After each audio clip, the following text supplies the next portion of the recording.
Hi,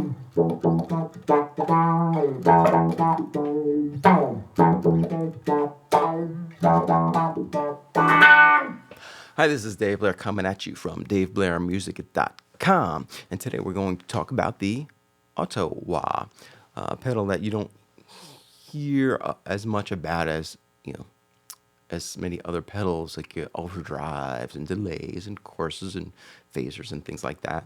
But it definitely has a significant place in music history. You hear it on a million funk records, reggae records, and probably don't even realize it when you're hearing it on even heavy metal records. So we're going to talk a little bit about how to use it, and for first-time users of it, it can be a little confusing at first. It was for me. Yeah. So here's the funny thing. When you first get a pedal out of the box, what do you do? What does everybody do? They take it and put all the settings to the most extreme settings and say, what could this thing do? If it's a chorus, you turn the depth all the way up. That's a delay. You try to set up the maximum delay settings and see what just put it through its paces and in the extremes. That doesn't quite work with an auto wah, and I'll explain why in a minute. So let's take this and put the sensitivity all the way up and the peak all the way up and see what we get. I'm like, wait a minute, that's not the sound I'm used to hearing on P-Funk. I mean, it is, but it's like really mid-rangey and tight, and it's I don't hear that warm wall that I'm used to hearing on. And and if you take the and if you affect, let's see if that sensitivity is all the way up, you'd think that you would get the most of the sound effect. That wall would be the most extreme. Not quite. I'll explain why in a minute. Even if you have that extreme setting, you move the peak setting around, trying to figure out what this thing does, because who reads the manuals, right? It doesn't really seem to do anything. Is it broke? No, of course not. We just don't know what we're doing yet. So the key point to understand with an auto wah is its relation to it's two things. One, its relationship to how a wah pedal works, and two, auto is really a misnomer. Auto, when you think of pedals, you usually think of something, let's say a chorus, where it's just you're playing whatever you're playing, and then that's just on top of it. But that's not the case. It's more like a wah pedal. Now, with a wah pedal, when you press the pedal down, it changes the filter of the EQ. So it turns it from like a really dark, mellow tone to really mid-rangey to a really bright tone. And the movement itself between those frequencies gives you that whooshy wah sound. You always hear. I don't have a wah in front of me, but I'm sure everyone listening has used or heard the sound of a wah before. So just listen to the beginning of Voodoo Child by Jimi Hendrix or Stevie Ray Vaughan or the number of million other versions. But any 60s or 70s record or million other newer records. So and this kind of can replicate that. But you don't have a foot pedal, you just turn it on or off, right? So how do you adjust? How is that wah done? Does it just automatically do it every time you hit the note? No, not really. What it is, it's controlled by your pick dynamics. In other words, if you hit it softly, it doesn't really do much, or it stays that wah. The wah stays in that lower position, so it's going to sound really dark. Let's put the sensitivity all the way down, for example, which means it's not going to be that sensitive to my pick dynamics. So it's like, what the heck? When they put the sensitivity down, why is it like I can barely hear it? It's just like dark and unusable. And even if I hit it hard, it doesn't do much because, again, it's sensitive to your pick dynamics. So if the sensitivity is all the way down, it's gonna stay in that dark wah position, and it's gonna take a lot of heavy picking, a very loud attack to get it to do anything, and it's gonna kind of bounce back as soon as it goes back under that volume level. And at the other extreme, if it's very sensitive, you think it would do more, but it's actually just as bad because it's basically, as soon as you touch the string, it's going to go to the farthest wah position. So it just sounds like it's bright and mid-rangey. Kind of hurts my ears. Twangy. But if you want to get that traditional, cool, roundish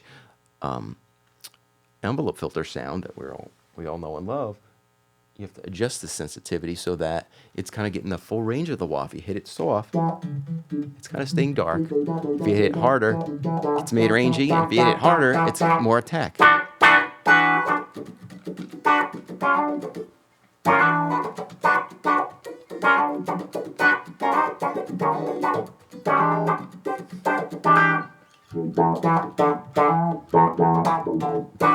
So now then it's up to you to kind of get more control of your pick dynamics to control the effect in the way that you want. And that's a lot of fun. So I'd say the trick is kind of start somewhere at a lower setting and kind of figure out. Now, if I notice at this lower setting, if I just kind of pluck it a little bit, a lot of notes are getting lost because it's staying in that lower wah position. So maybe I gotta put it towards the middle. And it still feels like needs to be a little more reactive. Now I kind of like that sound. You could adjust the peak. Now the peak has more of an effect because it's actually moving through the range of the wah. So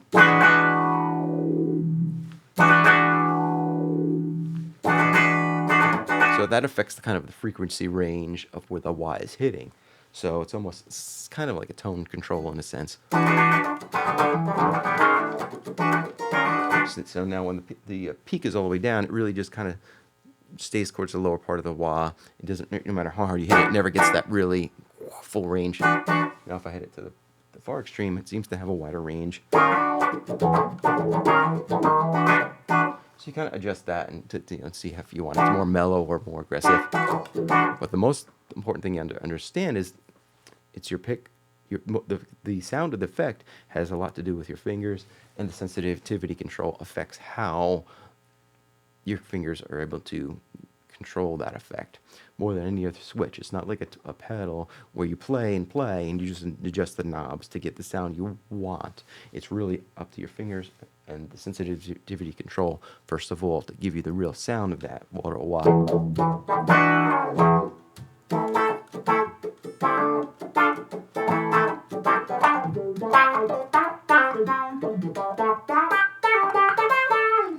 So, as far as the other controls, we'll talk about that a little bit, but basically they're just affecting your frequency range, so I'm not going to talk that much about it. That's a matter of taste. That's at the lower filter position.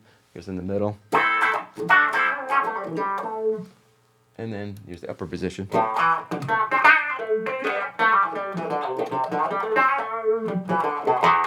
They all kind of work on guitar. One's obviously a little more mid-rangey, one's a little bit warmer, depending on what you're going for. If you're going with bass, the bass is mainly lower frequency, so you might want to stick with a lower setting.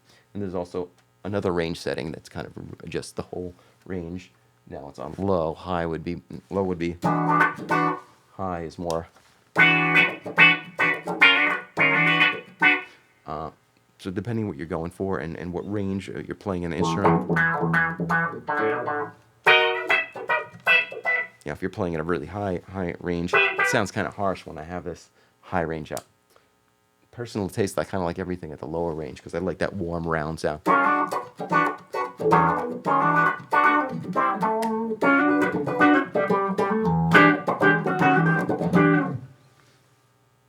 A really cool use of it. There's John Scofield has a song. It was called Black. Shoot, I'll think of it later. But there's a song that John Scofield has that uses an auto wah and does a.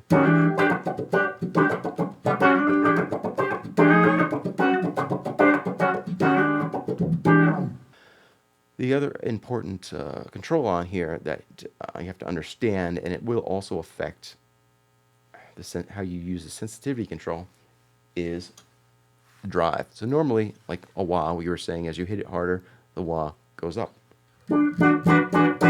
Brighter. If we flip that up, it'll start, instead of starting from a darker position, and every time you hit it, it goes bright, it starts from a bright position and gets dark. So the harder you hit it, it's like more going like this on your wah wah. So it's like, so it sounds really weird, doesn't it? It's like, oh. And at first you might say, well, that's useless. What's that? That's useless sound. What am I going to do with that? But you got to realize when you're hitting it very softly in the normal position, you get this dark sound that's kind of muddy and not very usable, but you're kind of coming out of it every time you hit it. Like here, it's the opposite. You're starting in a bright position that's more articulate and a little mid-rangey, and as you hit it, you're going to this dark position. So if your sensitivity is high, everything you hit is just going to be like as if in the other setting you're hitting it so light that you couldn't hear it. So it's going to stay in that dark sound.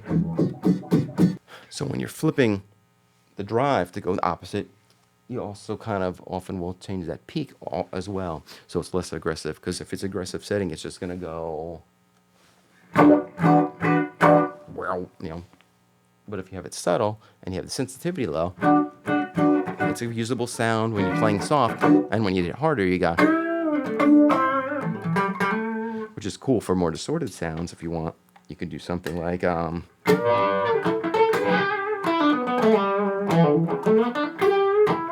almost mimics your traditional wah.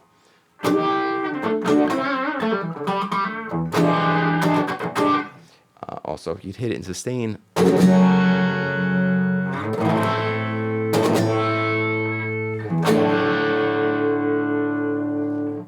and this is actually a setting that Marty Friedman from Megadeth uses, which you wouldn't think, but it's a subtle effect, and when you're doing it with a high gain, it adds a little more nuance to the note. You can still play everything. You can still play anything you would normally play. It's almost like you don't notice it, just kind of gives it an interesting roundness. So that kind of works cool in a high gain setting, so I could do more like...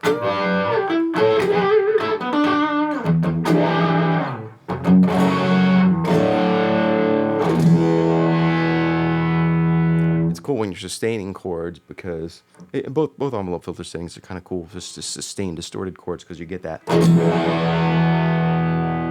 as it rings out, the dynamic level is changing and the wah kind of changes with it, so you get this wow sound, which is kind of cool.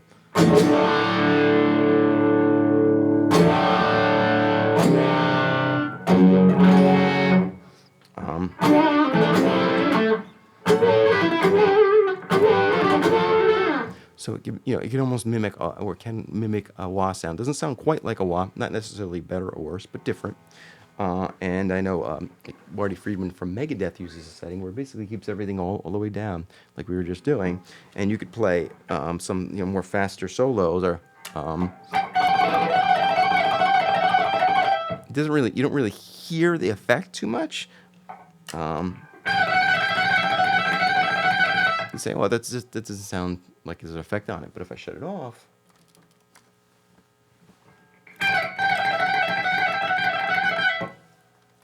back on, you do kind of hear it rounding things out and gives it a little of a wah effect. It makes it a little more expressive, so it's kind of really cool. And it's one of those things that when I heard that Megadeth used it, I'm like, I don't remember hearing, the traditional, I didn't remember hearing this on a Megadeth record.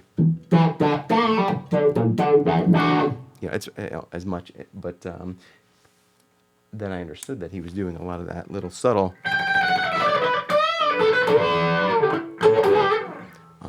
It's like a subtle wah, but it's different than a wah, because a wah you're usually going wow wow. Here it's just a subtle effect, especially when it's reversed like that, and you're hitting just like fast passages.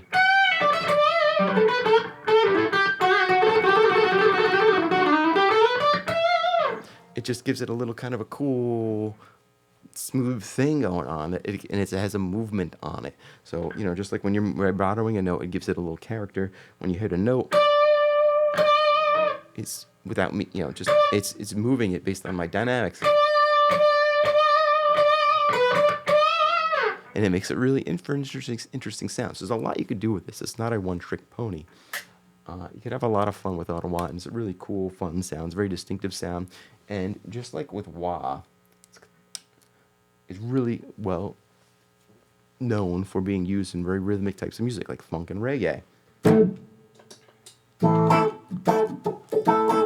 The reason being because it has a certain kind of movement. So it's not just an effect that just kind of fills up the tone like chorus or something. but it actually, your pick dynamics have a movement, and that movement, when if you move, making that movement kind of locking with the rhythm, like on a reggae record, and it's used on the keyboards in reggae as well as the guitar.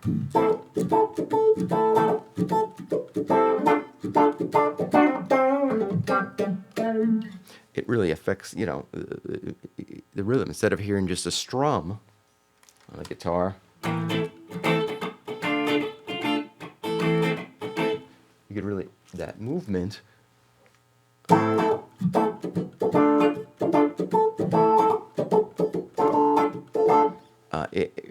that movement helps you accentuate the rhythm, and it gives you a lot more opportunity for little nuances, because whether you hit the pick really softly or really hard or in between, and even those little